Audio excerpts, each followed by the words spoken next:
Bonjour à tous, soyez les bienvenus à l'église Elim. C'est encore un jour de joie et un jour de victoire pour les chrétiens parce que nous célébrons la résurrection du Christ et surtout nous allons chanter, célébrer sa bienveillance envers nous durant toute la semaine et vraiment lui donner la première place qu'il mérite. Donc je vais demander à notre frère Timothée de pouvoir remettre ce moment dans les mains du Seigneur. Amen. Prions. Père très saint, nous voulons te dire merci pour cette journée que tu nous as donnée. Merci Seigneur parce que tu nous donnes l'occasion de nous présenter encore devant toi. Nous te bénissons et nous te rendons toute la gloire. Pour ce moment Seigneur, sois avec nous et parle-nous. Dans le nom de Jésus-Christ, nous disons Amen. Amen. Amen. Voilà. Merci Seigneur pour toutes ces bontés, sa grâce. Nous allons chanter, célébrer avec notre force en nous. Voilà.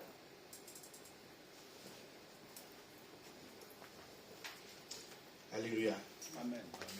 Bienvenue à tous à l'église Elim. Je suis très heureux de vous retrouver ce matin. On va tous louer notre Seigneur. On va tous se lever, s'il vous plaît. Alléluia. Amen. Amen. Vous savez quel est le premier... Non. Le premier miracle que Jésus a fait dans son ministère? Oui. Voilà. Changer l'eau en vin. Voilà, on va chanter ce chant. Tu as changé l'eau en vin. Alléluia. Amen.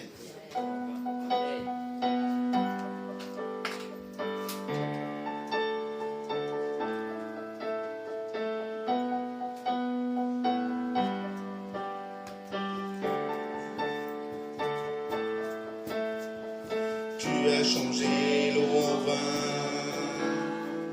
Ouvre les yeux par ta main. Tu n'es comme toi. Comme toi. Dans nos ténèbres tu brilles. Nous revenons à la vie. Tu n'es comme toi. Comme toi. Dieu est grand.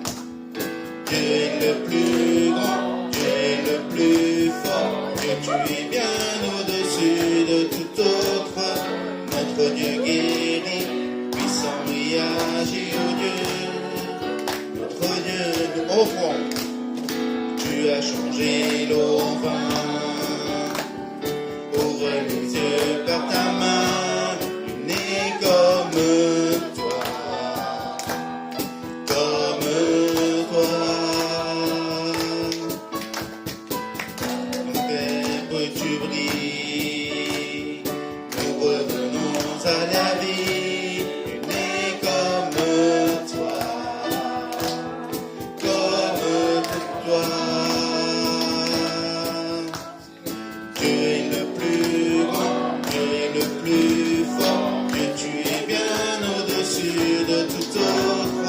Notre Dieu guérit, puissant et agit, oh Dieu. Notre Dieu, Dieu est plus grand. Dieu est le plus grand, Dieu est le plus fort. Dieu, tu es bien au-dessus de tout autre. Notre Dieu guérit, puissant et agit, oh Dieu. Notre Dieu, si notre Dieu est pour nous, qui pourra nous arrêter? Et si Dieu est avec nous, qui sera contre nous? Si notre Dieu est pour nous, qui pourra nous arrêter? Et si Dieu est avec nous, qui sera contre nous?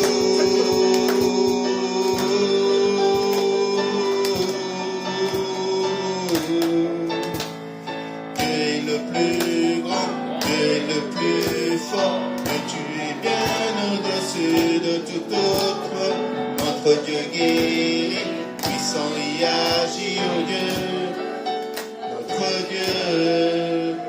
Notre Dieu. Alléluia, on applaudit notre Seigneur. Merci Seigneur. Merci pour tout, Seigneur. Seigneur, ton nom est merveilleux, Seigneur, dans nos vies.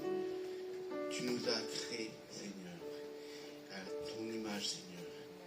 Et vraiment, Seigneur, nous te remercions d'un cœur reconnaissant comme ce matin. Ce nom si merveilleux.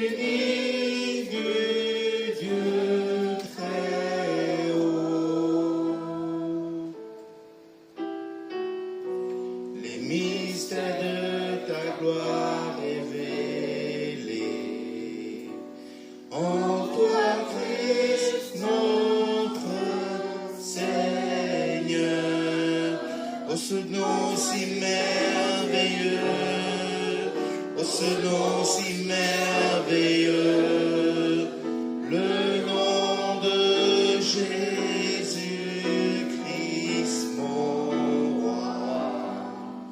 Oh ce nom si merveilleux, sa beauté sans pareil. Oh ce nom si merveilleux, le nom de Jésus.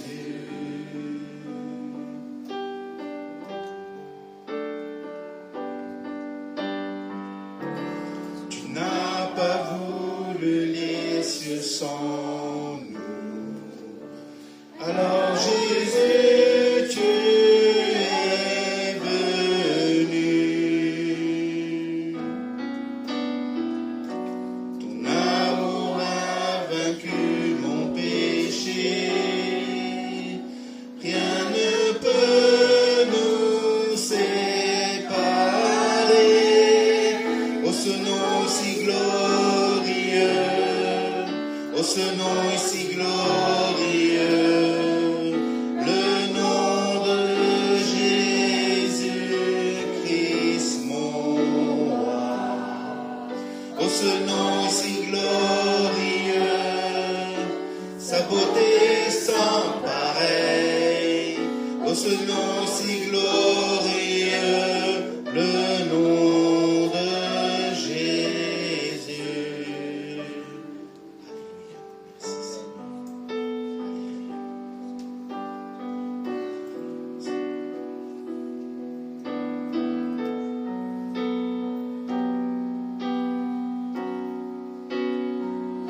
Terre a tremblé, le voile s'est déchiré, les âmes ont la mort et le péché. Les cieux chantent ta gloire, l'écho de ta victoire, car tu es le roi ressuscité. Tu es sans rival, tu es sans égal. Dieu, tu triomphes à tout jamais. À toi soit le règne, à toi soit la gloire. Ton nom surpasse tout autre nom. Oh ce nom est victorieux, oh ce nom est victorieux, le nom de Jésus-Christ mon roi. Oh ce nom est victorieux, sa puissance est sans pareil. Oh ce nom est victorieux, le nom de Jésus. Oh ce nom est victorieux, oh ce nom est victorieux, le nom de Jésus-Christ mon roi. Oh ce nom est victorieux, sa puissance est sans pareil. Oh ce nom est victorieux, le nom de Jésus. Oh ce nom est victorieux, le nom de Jésus. Amen. Ton nom est victorieux, ton nom est glorieux, Seigneur. Et vraiment, Seigneur, nous voulons nous déposer tous nos fardeaux au pied de la croix, Seigneur. Tu es merveilleux, Seigneur. Tu es victorieux, Seigneur. Tu es glorieux, Seigneur. Merci encore, Seigneur, pour toutes tes promesses, Seigneur, pour nos vies, Seigneur. Nous voulons encore élever ton saint nom encore ce matin, Seigneur. Merci, Seigneur. C'est vrai que nous sommes dans ta maison, Seigneur, et nous voulons que ton nom résonne dans ta maison, Seigneur. Nous voulons que ton nom soit proclamé, le nom du Seigneur Jésus. Alléluia. Merci, Seigneur. Seigneur, nous voulons encore élever ton saint nom, Seigneur. Alléluia. Que ton nom résonne en ce lieu. Amen. Amen.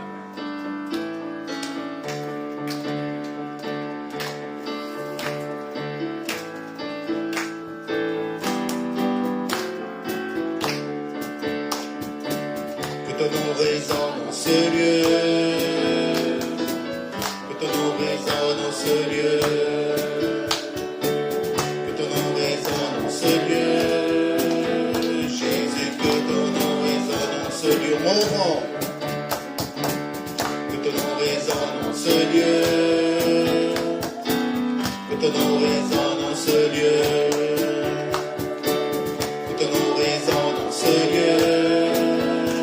Jésus, que ton nom résonne en ce lieu. Que les murs tremblent au son de nos louanges, alors que nos voix s'unissent à celles des anges. Réponds sur nous ton esprit, ta puissance. Oh Jésus, que les murs tremblent au son de nos louanges, alors que nos voix s'unissent à celles des anges. Réponds sur nous ton esprit, ta puissance. Oh Jésus, que ton nom résonne en ce lieu. Que ton nom résonne en ce lieu. Que ton nom résonne en ce lieu. Jésus, que ton nom résonne en ce lieu. Que ton nom résonne en ce lieu. Que ton nom résonne en ce lieu. Que ton nom résonne en ce lieu. Jésus, que ton nom résonne en ce lieu. Que les murs tremblent au son de nos louanges, alors que nos voix s'unissent à celles des anges. Répands sur nous ton esprit, ta puissance. Oh Jésus, que les murs tremblent au son de nos louanges, alors que nos voix s'unissent à celles des anges. Répands sur nous ton esprit, ta puissance. Oh Jésus, que ton nom résonne en ce lieu. Alléluia. Que ton nom résonne en ce lieu. Que ton nom résonne en ce lieu. Jésus, que ton nom résonne en ce lieu. Que ton nom résonne en ce lieu. Que ton nom résonne en ce lieu. Que ton nom résonne en ce lieu. Jésus, que ton nom résonne en ce lieu. Que ton nom résonne en ce lieu. Que ton nom résonne en ce lieu. Que ton nom résonne en ce lieu. Jésus, que ton nom résonne en ce lieu. Que les murs tremblent au son de nos louanges, alors que nos voix s'unissent à celles des anges.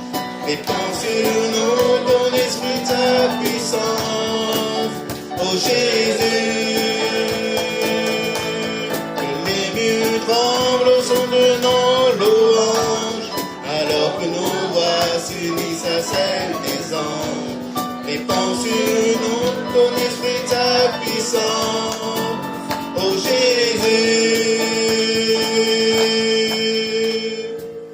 que ton nom résonne en ce lieu. Que ton nom résonne en ce lieu. Que ton nom résonne en ce lieu. Jésus, que ton nom résonne en ce lieu. Alléluia. Que ton nom résonne en ce lieu, Seigneur. Merci, Seigneur. Alléluia. On applaudit notre Seigneur. Alléluia. Seigneur, vraiment, Seigneur. Vous avez un cœur de louange, Seigneur, que nous présentons devant toi, Seigneur. Avec nos cantiques, Seigneur. Vraiment, Seigneur. Je sais que tu es tout pour moi, Seigneur. Et vraiment, nous voulons te chanter, Seigneur. Alléluia. Entends nos supplications, Seigneur. Parce que tu es bon, Seigneur. Et que tu nous fais reposer dans les verts pâturages, Seigneur. Alléluia.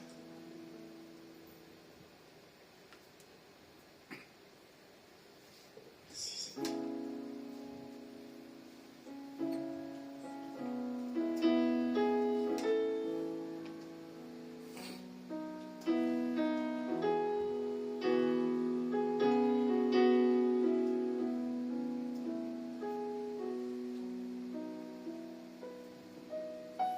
J'entends mon bien-aimé, son cœur m'appelle, mon âme est toute prête à ses merveilles. Le voici qui bondit sur les montagnes, j'entends sa voix chanter sur les rivages. Viens,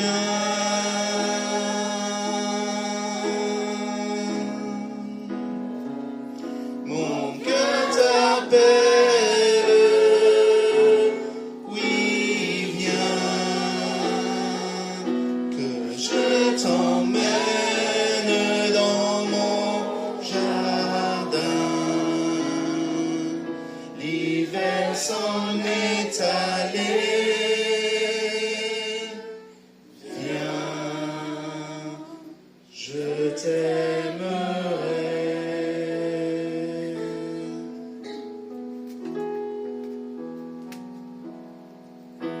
Lève-toi, mon ami,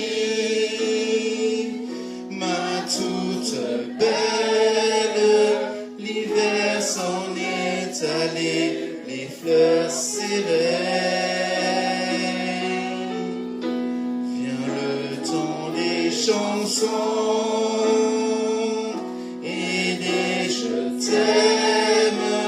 Entends ce chant d'amour pour toi s'élève. Viens,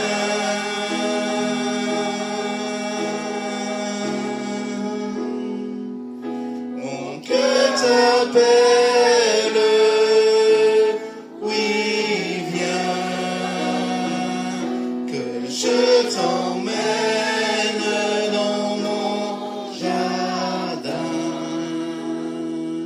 L'hiver s'en est allé. Viens, je t'aimerai.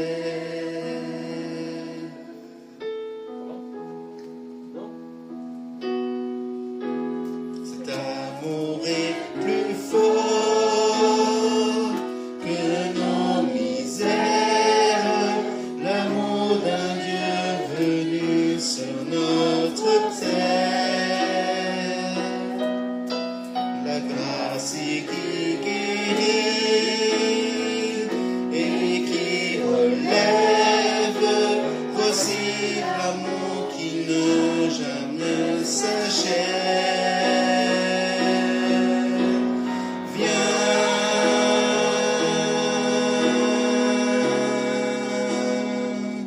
mon cœur t'appelle, oui viens, que je t'emmène dans mon jardin. L'hiver s'en est allé. Viens, je t'aimerai.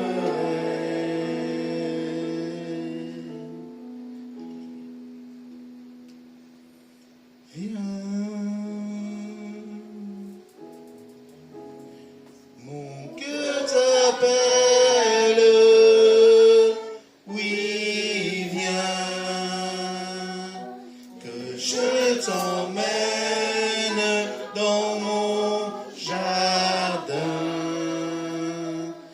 L'hiver s'en est allé. Viens, je t'aimerai. Viens, Seigneur, dans ma vie, Seigneur. Viens dans nos vies, Seigneur. Seigneur, nous avons besoin de toi, Seigneur, à chaque instant, chaque moment. Merci, Seigneur, parce que tu es présent, Seigneur. Viens, Seigneur. Viens, Esprit de Dieu. Viens, Saint-Esprit, Seigneur, sur moi, Seigneur. Sur le peuple, sur ton peuple, Seigneur. Alléluia. Merci, Seigneur. Viens, Seigneur. Viens dans ma vie, Seigneur. Viens, Seigneur. Alléluia. Nous avons loué notre Seigneur par l'adoration des chants. C'est le moment de louer notre Seigneur. par l'adoration des offrandes. En tant qu'enfant de Dieu, Jésus nous a montré le modèle. Il a donné sa vie pour nous. Et il nous a demandé aussi de donner de notre temps, de notre argent, pour que cette bonne nouvelle ne soit pas seulement pour nous, et aussi pour les personnes ou les gens qui ne connaissent pas notre Seigneur. Je demande à la personne de l'accueil de se préparer, de passer dans les rangs si vous avez quelque chose à donner. Il nous a interprété le premier chant. Tu as changé le refrain. Juste le refrain. Dieu est le plus grand, Dieu est le plus fort. Alléluia.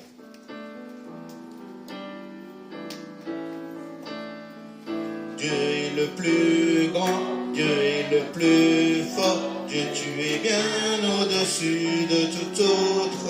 Notre Dieu guérit, puissant y agit, oh Dieu. Notre Dieu, Dieu grand. Dieu est le plus grand, Dieu est le plus fort. Dieu, tu es bien au-dessus de tout autre. Notre Dieu guérit, puissant y agit, oh Dieu. Notre Dieu, notre Dieu. Alléluia. Je vais prier pour les enfants. Merci Seigneur, tu es grand, tu es glorieux Seigneur. Merci encore Seigneur de nous avoir montré le chemin Seigneur, l'exemple Seigneur. Tu as donné ta vie pour nous, Seigneur. Et aide-nous, Seigneur, à donner un peu de notre temps, notre argent, Seigneur, pour que cette bonne nouvelle soit partagée à tous, Seigneur. Seigneur, vraiment, tu bénis ceux qui ont pu donner et que tu aides ceux qui n'ont pas pu donner à donner par la suite, Seigneur. Tu nous apprends que plus de joie de donner que de recevoir, Seigneur. Merci encore, Seigneur, pour ton exemple, Seigneur. Et vraiment, Seigneur, nous avons élevé encore ton saint nom encore ce matin, Seigneur. Sois élevé, sois glorifié. Au nom de Seigneur Jésus-Christ. Amen. Amen.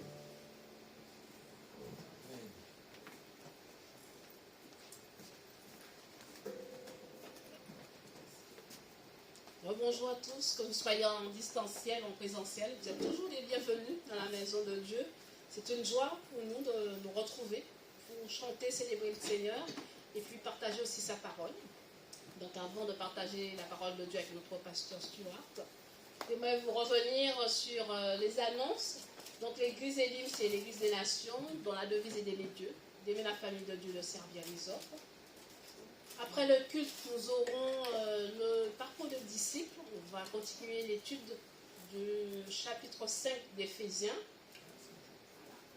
Donc voilà, en attendant de continuer notre étude, je vais inviter le pasteur Stuart à venir afin de partager la parole du Seigneur avec nous.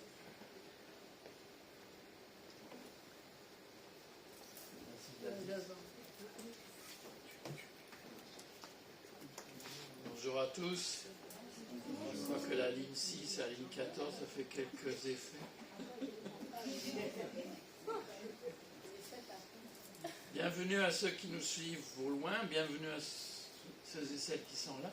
Moi, j'aimerais dire un grand merci à celle qui joue pour nous ce matin. Ah, elle ajoute une touche, hein? C'est super. Merci beaucoup. Il faut revenir. J'ai eu un petit, vous l'avez peut-être reçu aussi, hein, une photo de la part de Cathy. Elle est à Hong Kong et il faisait 35 degrés. Voilà, mais avec des nuages. Hein, donc, c'est peut-être mieux à Paris, quoique. Voilà. Et moi, je suis un peu fatigué. Et j'espère que vous allez bien ce matin, ça va? Oui, ça va. Ah, super, ben, c'est bien. Moi, je suis un peu fatigué, mais c'est comme ça. C'est la chaleur, quoi. Moi, je ne supporte pas. Qu'est-ce que j'allais dire? Ah oui. Une fois n'est pas coutume. Oui, j'ai une annonce que je peux partager avec vous si vous voulez. Hein. Demain, je ne sais pas si vous connaissez la radio protestante en région parisienne, fréquence protestante. C'est plutôt culturel, hein, mais il y a un culte le lundi soir, 21h45, qu'on peut toujours écouter en podcast, hein, enfin en replay. Et demain soir, c'est votre serviteur qui l'assure. Voilà. Donc, et le sujet, ça vous plaira, c'est sur Ézéchiel 37, Saint-Esprit renouvelle notre vie. Voilà. Donc, demain soir, enfin, pas forcément, vous pouvez écouter comme vous voulez. Voilà. Je ne sais pas, vous avez reçu les lectures? Vous les avez? Ah, bah c'est bien, alors ça fonctionne. Parce que... Ok, donc ce matin, je voulais dire que j'ai bien apprécié le chant sur le jardin. Là. Ça colle bien avec le sujet parce que le défi de la communion de Jésus-Christ. Vous allez dire, mais pourquoi de Jésus-Christ? Vivre solidaire. Donc notre première lecture est le psaume 133, donc si ça peut s'afficher.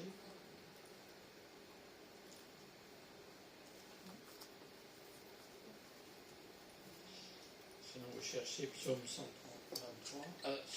133, pardon. Voilà. Il y a un lecteur qui se propose. C'est pas très long. Hein.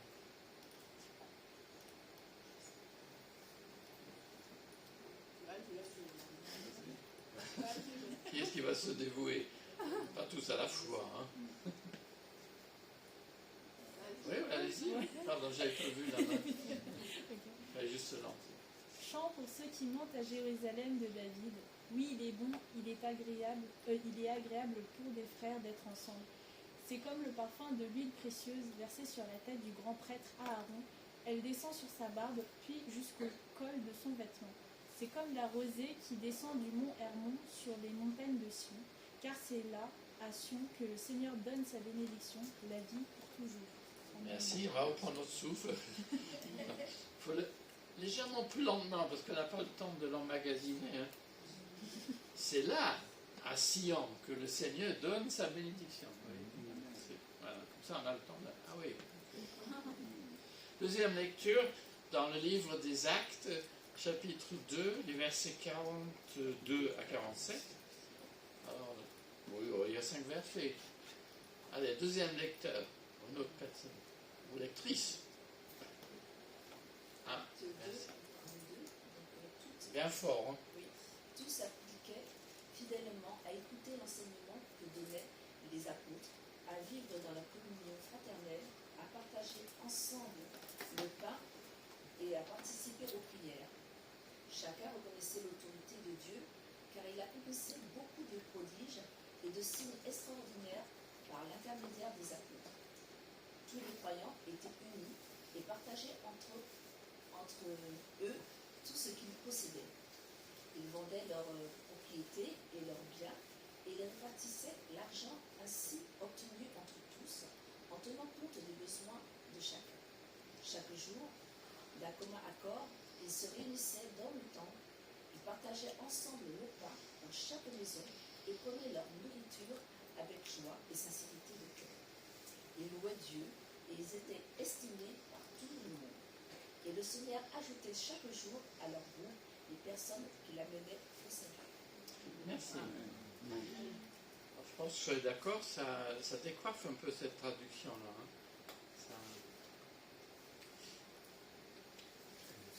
Brillant. Seigneur, tu nous appelles toujours d'aller plus loin. Et c'est toi-même qui nous entraîne par ta voix d'aller vers toi, de vivre avec toi et pour toi, et avec les uns les autres. Seigneur, que ta parole nous aide dans notre chemin, nous réconforte là où nous sommes, et nous propulse en avant. Amen. Amen.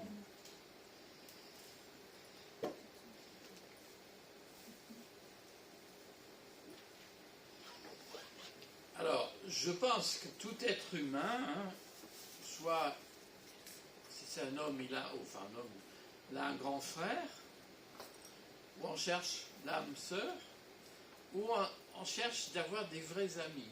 Parce que l'amitié, l'amour, c'est universel, hein, ça existe dans tous les pays, toutes les cultures.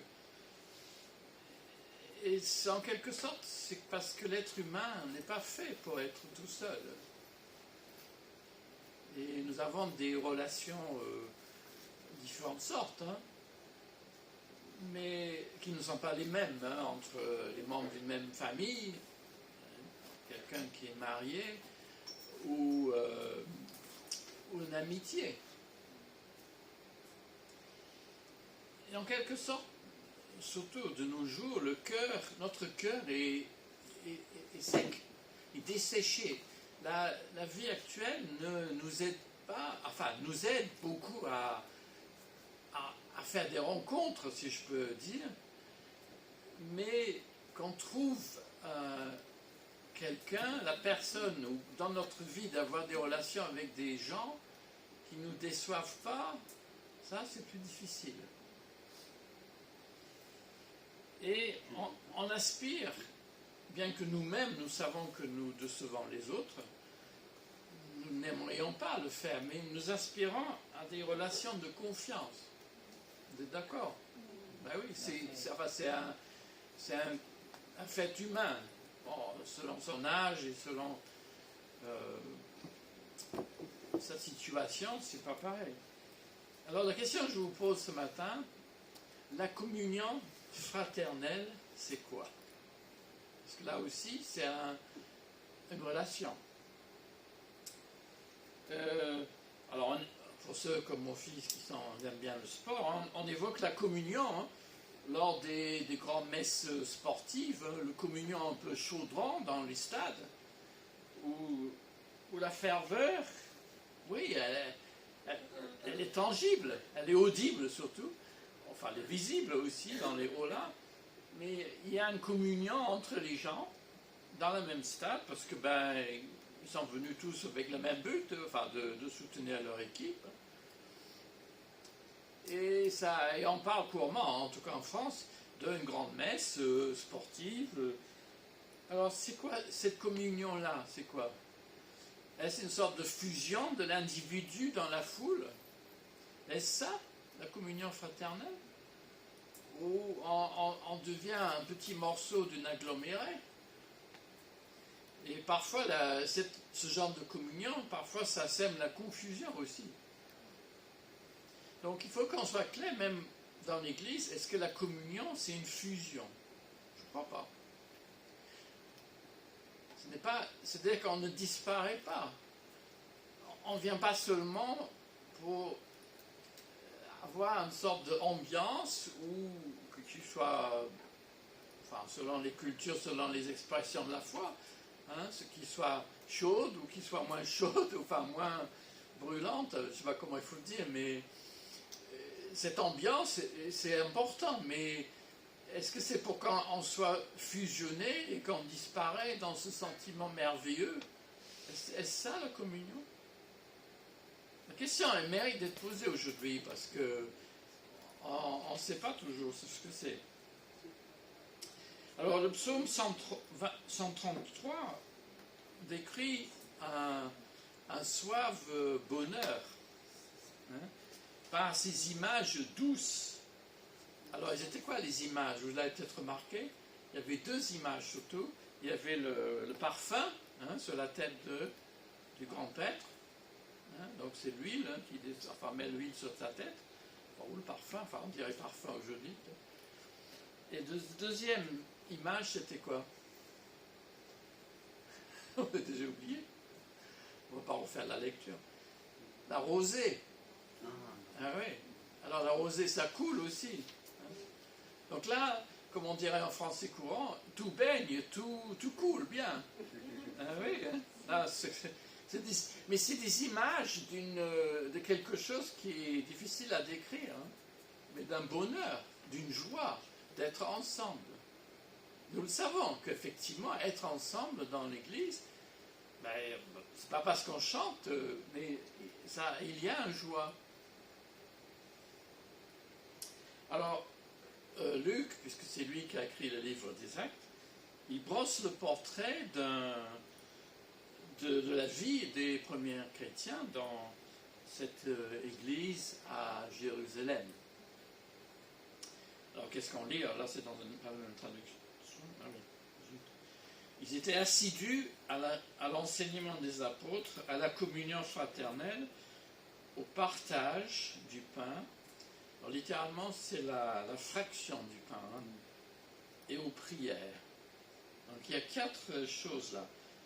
On va les rappeler: l'enseignement des apôtres, la communion fraternelle, la fraction du pain et les prières. Alors on peut les considérer comme les composantes de leur rencontre ou comme 4 activités différentes, mais qui n'ont pas lieu forcément au même moment. Mais en tout cas, ils étaient assidus à ces 4 choses. Assidu, ça veut dire quoi? Régulier, fidèle. Ligne 14 ou pas? Alors, le mot communion, parce que c'est marqué là, communion fraternelle. Mais en fait, le mot fraternel n'y est pas. Et on comprend dans la fraction comme la fraction du pain qui renvoie à quoi, d'après vous? Le corps du Christ. Oui, mais justement, le partage de quoi? Le corps du Christ. Oui, donc c'est à quel moment? Enfin, comment? C'est la Sainte Seine. Voilà, c'est ça. Parce que la fraction du pain, c'est le geste qu'un père juif fait à chaque repas. Donc ça pourrait être des repas ordinaires, mais en fait, le terme, la fraction du pain, semble-t-il, dans le Nouveau Testament, désigne plutôt la Sainte Seine, enfin ce que nous appelons dans notre jargon la Sainte Seine.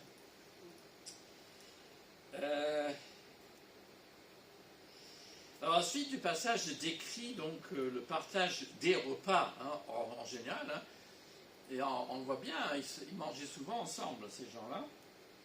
Et puis il y avait aussi la mise en commun volontaire, je dis volontaire, j'insiste dessus parce que c'est pas obligatoire, des biens. Alors, ça c'est pas tellement mon sujet, mais c'est vrai que c'est peut-être utile de préciser. La communion n'est pas forcément le partage de nos biens. On ne met pas tout en commun. C'est pas obligé. Et Paul ne nous commande jamais ce soi-disant communisme de l'Église de Jérusalem. Lui, il dit il faut donner, mais il y a un équilibre. Il ne faut pas trop donner. Si tu donnes trop, tu n'as plus rien. Donc c'est pas ça. Mais car se dépouiller au profit de l'autre, ça a conduit à la pauvreté dans l'Église de Jérusalem. Lorsqu'il y avait la famine en Acte 11, c'est aussi, et les gens n'avaient pas d'argent, il y avait la pauvreté dans cette église. Donc, les autres églises, et on va y venir, ont organisé une collecte. Mais, donc, le partage, vendre leur terre, vendre tous les moyens de subsistance, ce n'était pas la solution. C'est pour cela que cette pratique-là ne nous lie pas, mais ce qu'on peut voir quand même qu'il y a un principe de solidarité qui est très fort. Il y a, et notre conducteur ce matin a cité en passant l'exemple de Jésus, sa générosité, que lui il a donné sa vie pour nous, et que nous sommes invités à faire, enfin on va voir ça tout à l'heure. Donc venons à, en fait, le texte si on veut, 1 Corinthiens 1, verset 9. Dieu est digne de confiance, lui par qui vous avez été appelés à la communion de son Fils, Jésus-Christ, notre Seigneur. À la communion. Donc, qu'est-ce que c'est la communion de son Fils? C'est un peu surprenant ce « de ». En français, on dirait peut-être plutôt la communion avec son Fils. Mais le grec est très riche et ça peut vouloir dire la communion avec son Fils. Mais ça peut vouloir dire aussi, c'est la communion que Jésus-Christ lui-même a créée. J'opte plutôt pour ça, moi. Bien sûr, c'est une communion avec lui, mais c'est lui qui a créé cette communion. C'est par la résurrection que le Christ a instauré cette fraternité nouvelle. Donc la communion, ce n'est pas le simple fait de se retrouver dans le même lieu, de chanter les mêmes chants. C'est lui le premier-né d'entre ses frères et sœurs. Je précise quand même. Les sœurs sont jamais rarement mentionnées. C'est grave. Enfin, le Francis Courant essaie de mettre les sœurs un petit peu à la page. Donc cette fraternité, c'est l'union, cette communion par la foi à Jésus-Christ, le chef de l'Église. Et c'est ce statut-là de frères et sœurs en Jésus-Christ qui crée la communion. La communion est établie parce que nous avons été adoptés dans la famille de Jésus-Christ. Nous sommes unis à Jésus-Christ. Et par conséquent, nous sommes unis aussi à nos frères et sœurs. Ça, on le dit un peu moins souvent. Ah ben, je ne suis pas uni avec ceux-là. Non, enfin, vous voyez ce que je veux dire. On ne choisit pas les frères et sœurs, même dans votre famille, vous ne les choisissez pas, les gens de votre fratrie. Et donc, ça suppose une union solidaire entre l'Église et Jésus-Christ, entre ses membres, que ce soit l'Église universelle, aussi dans l'Église visible. Donc, vivant dans la communion de son Fils Jésus-Christ, nous entrons, et ça c'est très important parce que, pour ceux qui suivent le calendrier, on est quel dimanche aujourd'hui? Oui, le 15, oui. Mais qu'il a un nom aussi. C'est un peu difficile. Ouais. C'est le dimanche de la Trinité. Oui, parce que la semaine dernière, c'était la Pentecôte. Voilà. Donc, si nous parlons de vivre dans la communion de son Fils Jésus-Christ, c'est aussi que nous entrons dans la communion avec son Père et avec le Saint-Esprit, forcément. Donc il y a une communion divine entre ces trois-là qui n'est pas fusion, car ils se distinguent tout en étant unis. J'avais dit en arrivant que ce n'était pas corsé, mais j'ai l'impression que ça l'est quand même un peu. Accrochez-vous. Bon. Ça a vocation d'être un petit peu plus léger, mais bon, voilà. En tout cas, ils se distinguent, le Père et le Fils et le Saint-Esprit. Et vous savez, aujourd'hui, j'entends souvent des gens prier, je dis, mais ils parlent à Dieu le Père ou ils parlent à Jésus? Alors, quand j'entends des choses, alors là, ça me fait bondir, mais bon, je suis comme ça, vous me connaissez. J'entends les choses comme, ah, merci Dieu le Père, tu es ressuscité. Alors moi, ça me fait bondir, moi. Ben oui, ben, je l'entends, hein. On ne distingue pas entre le Père, le Fils et l'Esprit.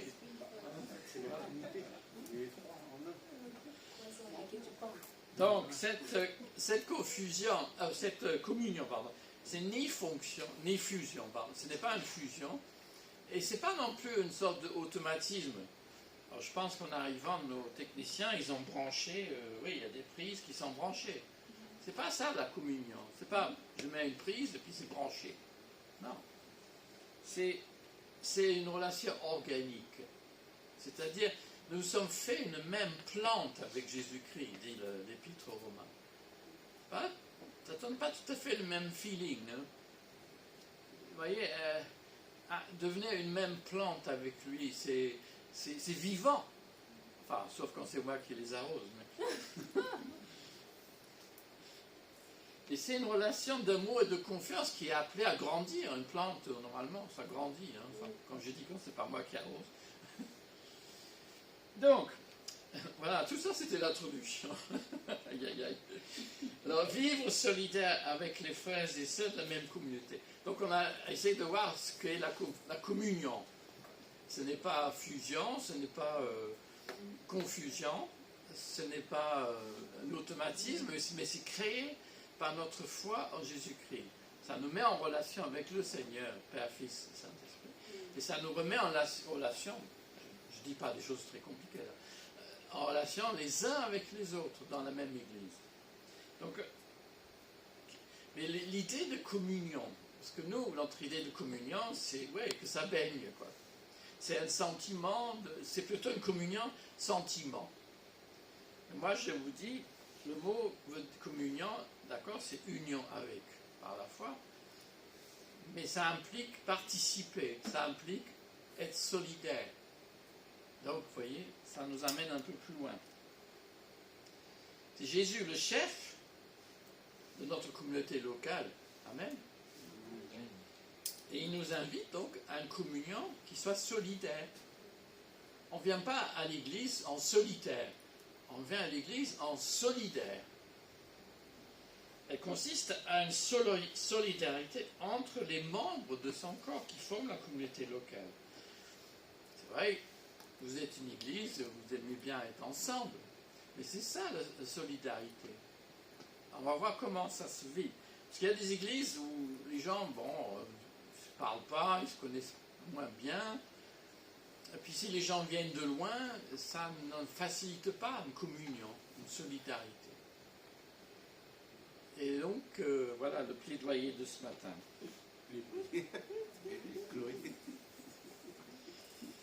Alors, première remarque, deuxième plutôt, comment on vit cette solidarité, on vit cette communion? Il y a déjà des indices dans le passage des actes. Donc, la scène, le partage des repas. Nous attestons notre communion avec le Christ chaque fois que nous participons à la scène. Parce que là, Paul dit, le pain que nous rompons n'est-il pas communion au corps du Christ? Vous voyez encore le mot communion. Puisqu'il y a un seul pain, nous sommes tous un seul corps. Ah! Souvent nous pensons, ah oui, le pain à la scène, ça représente ou ça symbolise le corps de Jésus. Mais là, c'est un autre élément.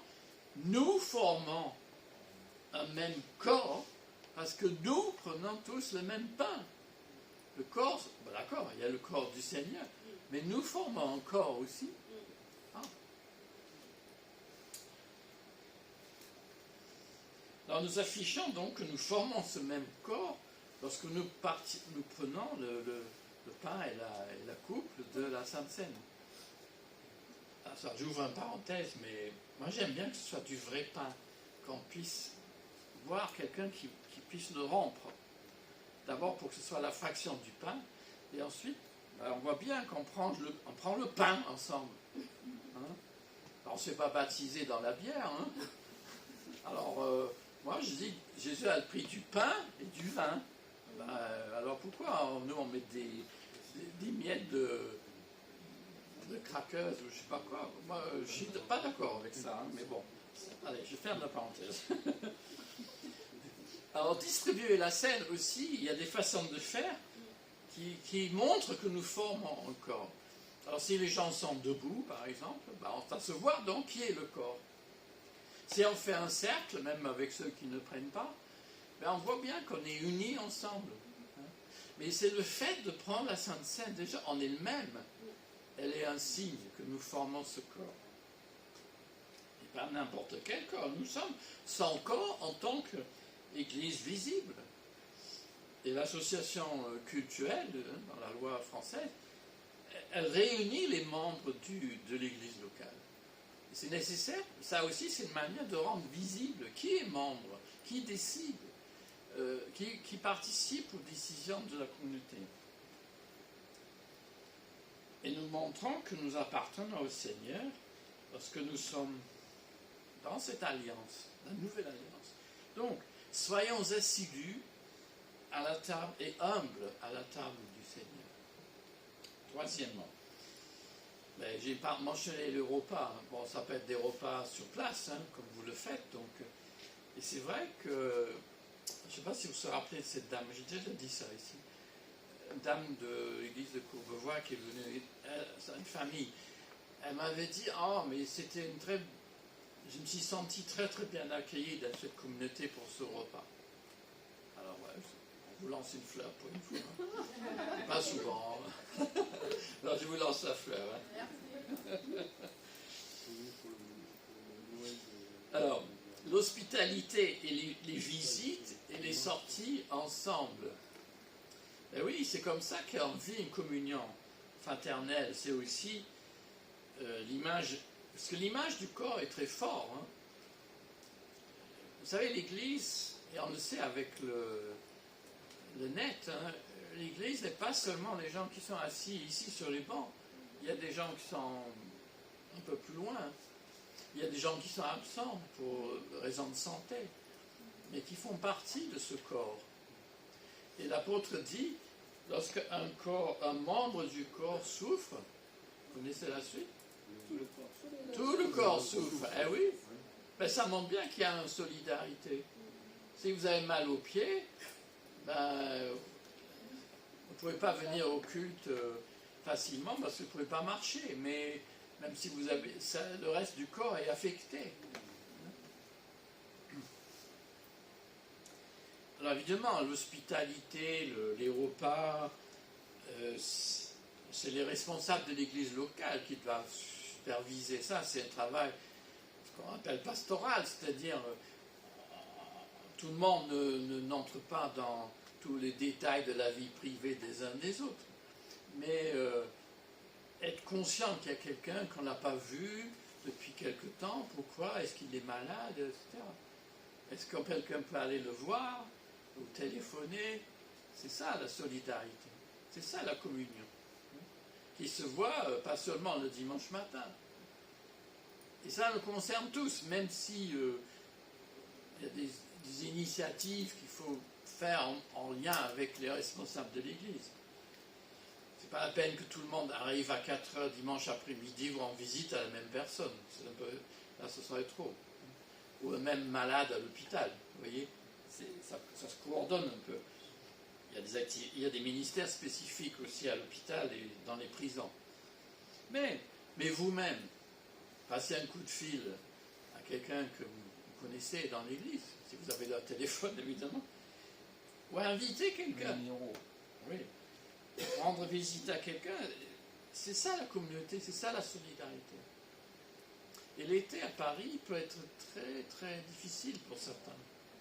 Donc il faut veiller les uns sur les autres, c'est ça que dit l'apôtre, enfin l'être aux Hébreux. Et c'est grandir, partager, recevoir quelqu'un chez vous. Vous savez, il n'y a pas besoin de faire un repas pour un chef 3 étoiles, hein, non. Vous n'êtes pas obligé d'être dans le guide Michelin pour recevoir quelqu'un chez vous. Hein. La simplicité, on n'est pas là pour impressionner, c'est simplement pour passer un moment ensemble. Ben, c'est soutenir les isolés, c'est partager les talents aussi. Ah, toi tu as amené ça. Ah oui, là, tu sais faire ça toi? Ah, c'est bien. Et on découvre. On découvre les cuisines de la Réunion, de Brazzaville, ou du Cameroun, ou je ne sais où, hein, ou de Hong Kong, ou c'est une richesse, ça. Mais il y a peut-être quelque chose que là, on a toujours l'impression que c'est nous qui devons faire un effort. Mais il y a des personnes aussi qui doivent accepter de recevoir de l'aide. On aimerait dire, ah oui, il faut que je visite les autres. Mais est-ce que nous, on accepterait d'être visités nous-mêmes, vous voyez? C'est dans les deux sens. En quatrième, vous voyez, on arrive presque à la fin. Hein? Vous avez dit que c'est pas trop corsé. Enfin, vous me direz après. Vous notez sur 10. Hein. La générosité, le ministère de la solidarité. Tout cela est impliqué dans le mot communion. C'est la solidarité. Moi, je préfère le mot, c'est participation, c'est solidarité, la communion. Vous allez voir. Donc, c'est l'exemple de Jésus qui a déposé sa vie pour ses frères et sœurs. Et là, ah oui, je vous ai déjà dit ça aussi. 1 Jean 3,16. Tout le monde connaît Jean 3,16, mais 1 Jean 3,16, c'est un peu moins connu. Hein. Jésus a donné sa vie pour ses frères, faites de même, enfin quelque chose comme ça. Alors, ce n'est pas que Jésus nous invite à l'héroïsme, hein, il ne vous demande pas d'aller vous faire crucifier aux Philippines. Hein. C'est pas ça. Mais c'est de se mettre au service des autres, mais c'est aussi d'accepter de recevoir le service des autres. C'est réciproque. Il y a des gens qui veulent bien tout faire pour vous, mais en chacun de nous, hein, surtout les Français, il y a cette... Ah ouais, mais moi ça va, hein, j'ai pas besoin, non, laisse-moi. Non, vous sentez jamais ça? Vous n'avez pas ça, vous? Pas, attendez, doucement. Hein. Non, mais je suis assez grand pour me débrouiller. Hein. Eh oui. On n'aime pas trop quand même qu'on met c'est un équilibre, c'est un respect de l'autre, la communion. C'est pas envahir l'autre, Mais je crois que plutôt, c'est pas trop le danger, plutôt aujourd'hui, c'est l'inverse. C'est qu'au prétexte de la ah, je ne veux pas te déranger, et en fait, les gens, ils ne sont jamais dérangés. Donc, ils sont seuls. Et vous avez dans votre communauté, il y a quelques personnes qui sont âgées et malades. Ah ben, ils peuvent être très seuls, je pense. Donc c'est... Oui, vous allez me dire, oui, mais moi je travaille, j'ai pas le temps, j'ai la famille, il n'y a que 7 jours dans la semaine, je sais. Il ne faut pas non plus être idéaliste. Il ne faut pas dire, ah ben oui, à partir de septembre, je vais visiter les hôpitaux tous les dimanches, tous les lundis. Eh ben, non, soyons à votre portée. Hein. Si c'est passer un coup de fil dans la semaine à une personne, ou recevoir un coup de fil, enfin, c'est déjà ça. Hein. Donc soyons réalistes. C'est pas la peine de dire, ah oui, je vais faire plein de choses, et puis bah, une semaine après, oh, je suis complètement naze, je ne peux rien faire. Ça ne sert à rien, ça. Mais le Nouveau Testament donc parle de cette solidarité, et c'est ça qui est intéressant. On pourrait appeler presque une aide humanitaire. Hein. Bon, aujourd'hui, peut-être le besoin, ce n'est pas tant les choses, hein. Quoique, il peut y avoir des gens qui ont besoin d'un coup de main pour déplacer un meuble, ou je ne sais pas. Enfin, il y a des choses pratiques comme ça. Mais en général, on se débrouille, on n'aime pas trop demander de l'aide. Hein. Sinon, les gens demandent tout le temps de l'aide. Que ce soit l'un ou l'autre. Mais pas entre les deux. Mais on peut parler, donc ce ministère, on le parle comme d'un ministère, d'un sacrifice, d'une offrande. Un passage que vous connaissez, je pense, Hébreux 13. Par Christ, offrant donc sans cesse à Dieu un sacrifice de louange. Bon, ça, de nos jours, tout le monde sait que la louange, c'est une forme de sacrifice. Mais les prophètes doivent nous avertir que s'il n'y a que le chant qui soit louange, et que là, ça ne suit pas derrière, ça cloche. Alors, sacrifice de louange, c'est le fruit des lèvres qui reconnaissent publiquement son nom. C'est-à-dire, c'est cohérent entre notre vie et ce que nous disons ici. Mais le passage continue. Cependant, n'oubliez pas la bienfaisance et la solidarité. Et en fait, c'est le mot communion. Car c'est de tels sacrifices. Ça aussi, c'est des sacrifices. Bah, c'est sûr, si vous devez faire des gâteaux tous les samedis soirs pour amener à l'église le dimanche matin, vous sacrifiez un peu de temps, hein, et puis un peu de farine, enfin, quelques œufs. Mais c'est à de tels sacrifices que Dieu prend plaisir. Pas seulement la louange. Donc les sacrifices, c'est aussi la bienfaisance et la solidarité. Et on pourrait traduire ça aussi, il y a une Bible qui le fait, cette solidarité, l'entraide communautaire. Alors bien sûr, hein, les moments et les moyens d'une telle entraide peuvent varier, mais le principe est là. Et notre pratique. Ben, je ne vais pas vous marquer sur 10, je ne vais pas vous donner une note sur 10, hein, mais effectivement, il y a des moments très forts dans cette communauté. Là, vous auriez une très bonne note. C'est la fin d'année, hein, donc c'est les examens. C'est l'orientation. Mais apprenons à être généreux. C'est ça finalement qui est la base de cette solidarité. C'est un esprit d'être généreux. Et moi je vous avoue, hein, moi, je ne suis pas un généreux de nature.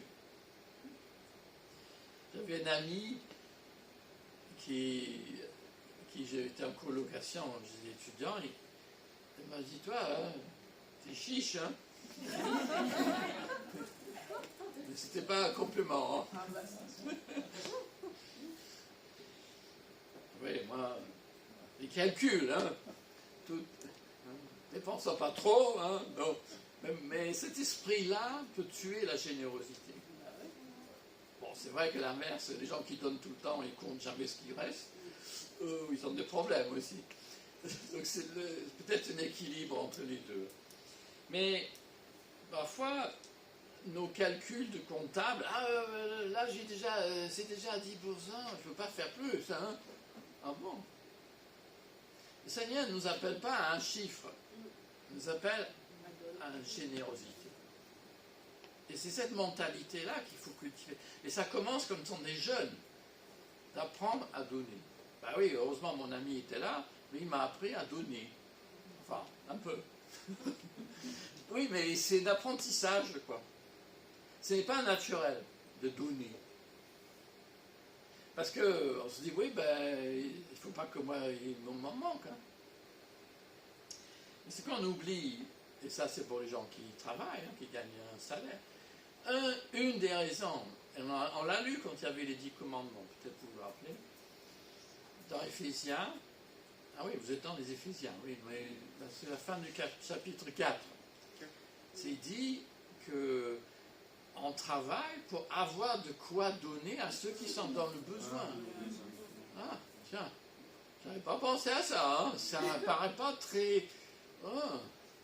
Mais moi, je suis toujours frappé en France, quand on annonce des catastrophes, il y a souvent des élans de solidarité. Bon, on ne voit pas tout ce qui est derrière, mais je me dis, il y a quelque chose quand même qui est marquant. Hein. Il y a une solidarité. Là, je parle de solidarité chrétienne. Mais je crois que c'est cette mentalité-là d'être généreux. Bon, on pourrait vous donner plein d'idées pour donner, il n'y a pas de problème. Moi, je suis en train de mettre des numéros de RIB sur mon téléphone pour que je puisse faire des virements. Mais ça ne manque pas, hein, les églises, les associations, enfin... Mais il faut choisir à quoi on donne et le faire régulièrement. Mais quand vous faites votre budget, c'est là où ça commence. C'est pas, ah oui, il faut que je pense à... quand vous êtes juste dans la rue, quand au forno, ah oui, il faut que je donne quelque chose. Non, c'est trop tard. Bon, il y a des gens qui sont très spontanés, mais aujourd'hui, d'abord, on ne porte pas beaucoup d'espèces sur soi. Donc, bientôt, il y aura des églises, on aura tous avec la carte bleue à l'entrée. Pour rentrer. Ça existe déjà, oui. Oui, je l'ai déjà vu, oui. Bon, Sylvia, tu sais ce que tu dois faire. Hein. Mais c'est cette mentalité, cette générosité d'esprit. Et regardez les chrétiens en Grèce. Ils nous ont demandé avec beaucoup d'insistance la grâce de participer, de prendre part à ce ministère de solidarité en faveur des saints. Alors ça veut dire quoi en français ordinaire? Ces gens-là, l'Église, je crois que c'est Macédoine, non pas les légumes. Ils ont supplié l'apôtre Paul, on voudrait donner pour aider les chrétiens à Jérusalem. Ben voilà. Ah ben dis donc, hein. Bravo.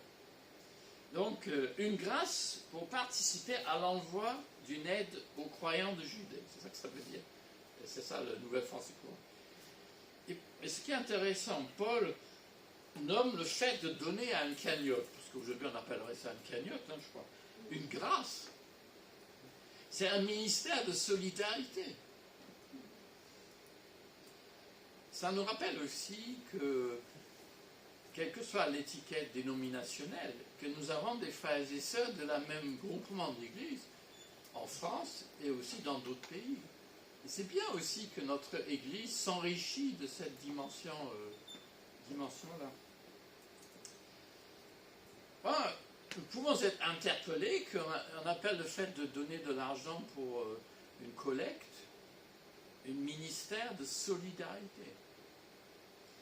Je suis surpris qu'on parle d'une collecte comme une communion, comme un service, parce que c'est un vocabulaire, vous voyez, religieux, on peut dire, hein, pour l'aide humanitaire en faveur des chrétiens précaires à Jérusalem.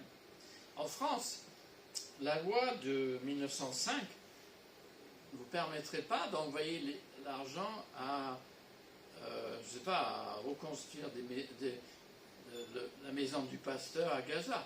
Non. Vous ne pouvez pas faire ça dans le cadre, il faut que ce soit une autre association.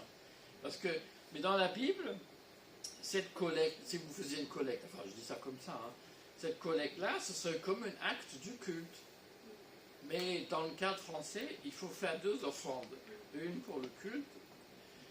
Ça s'explique donc, parce que dans certaines églises, hein, il y a deux offrandes dans le culte.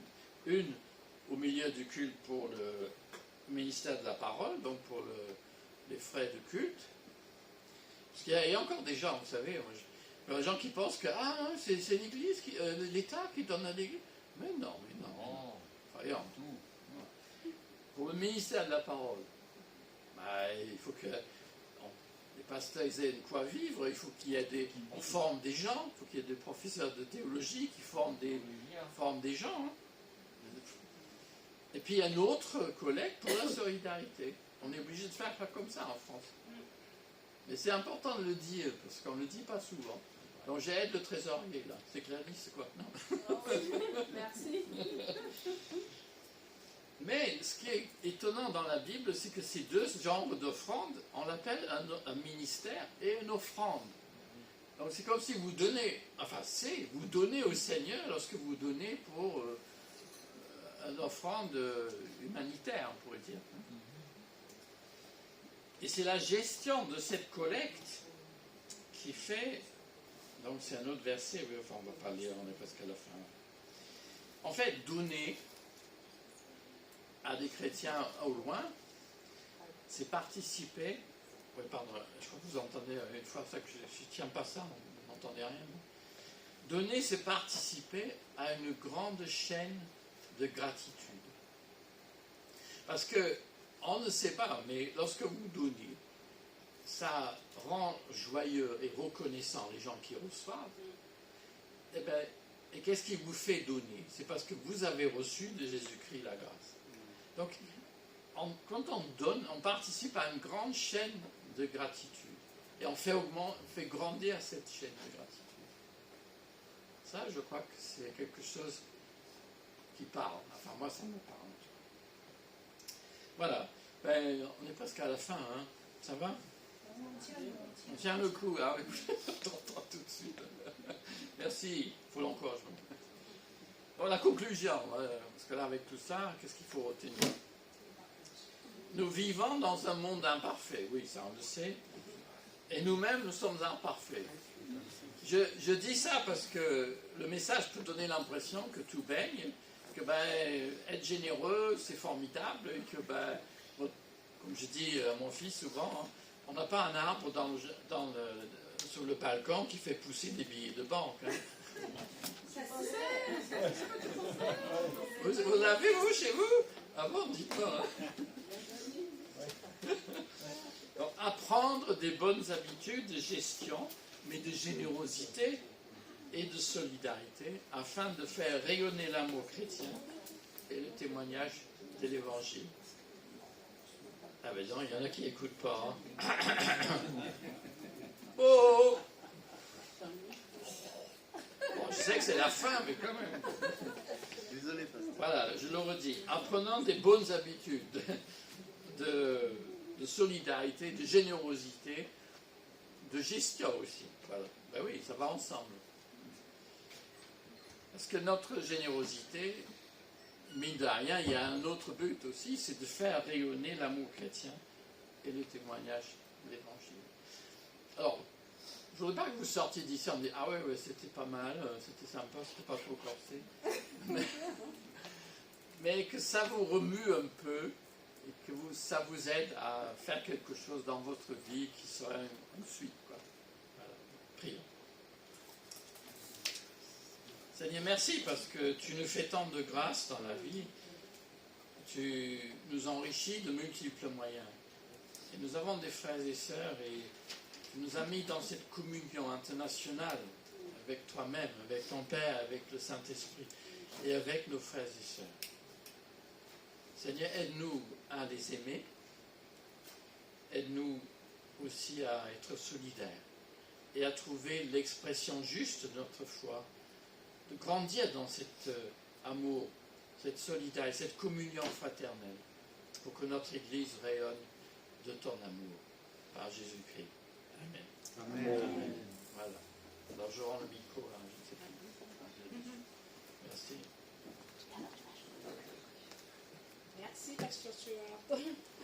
Alors, aujourd'hui, dimanche 14, on fête aussi une fête particulière pour les pères, il me semble. Donc, je vais demander aux frères qui sont pères, biologiques ou spirituels, de venir devant, on va prier pour vous. Vous êtes timidés, les frères? Ah ben non, venez prendre la bénédiction. Nous venons. Ouais. Prépare-toi, Nathalie, tu vas prier. Prépare-toi, tu vas prier, Nathalie.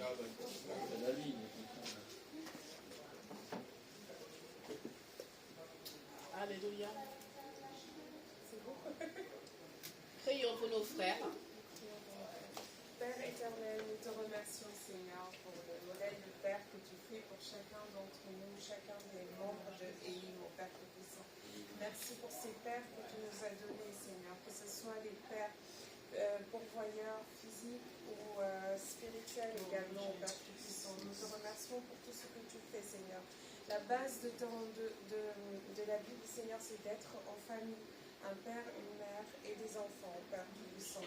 Nous te prions, Seigneur, pour tous les pères de Éline, Seigneur, que le Saint-Esprit soit sur eux, Seigneur, pour qu'ils soient le leader, le modèle et le protecteur, Seigneur, de chaque famille, au Père Tout-Puissant. Tu es celui qui pourvoit, tu es celui qui donne toutes choses au Père Tout-Puissant. Nous te prions de les couvrir de ton esprit, Seigneur, afin qu'ils puissent élever leurs enfants, Seigneur, Alléluia. dans la parole de Dieu, au Père Oh oui, Tout-Puissant, Jésus. dans la vie chrétienne, au Père Tout-Puissant. Tu vois, Seigneur, les difficultés qu'ils font face à leur famille, Seigneur. Nous te les remettons au pied de ta croix, Seigneur. Apaise leur fardeau, Seigneur. Apaise le joug qu'ils ont sur eux, Seigneur. Et qu'ils mettent tout en ta main. Que leurs yeux soient rivés sur toi, Seigneur. Car tu es au contrôle de toutes choses, au Père Tout-Puissant. Nous te prions, Seigneur, pour leurs enfants, Seigneur. Pour la réussite qu'ils auront, Seigneur. Et pour la transmission que tu feras pour eux. Bénis-les, Seigneur, de génération en génération, Seigneur. Et que l'œuvre, Seigneur, qu'ils mettent sur leur famille, Seigneur, soit quelque chose qui se perpétue en Jésus-Christ. Amen. Amen. Amen. Alléluia. Soyez, restez bénis, mes frères. Merci beaucoup. Ouais. Relevez toujours le défi que le Seigneur vous a confié pour vos familles. Alors, nous sommes aussi au mois de juin, donc on n'a pas fêté le dimanche dernier du mois, des personnes qui sont nées au mois de juin. Y a-t-il des personnes qui sont nées au mois de juin ici à l'église Elim? Adèle, tu peux venir devant, chanter pour toi. Tu peux préparer ça. Merci. Joyeux anniversaire. On va prier après pour notre soeur.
À notre frère Dieudonné, que tu puisses prier pour notre soeur, peut-être ceux qui sont aussi en ligne, dont l'anniversaire c'est le mois de juin.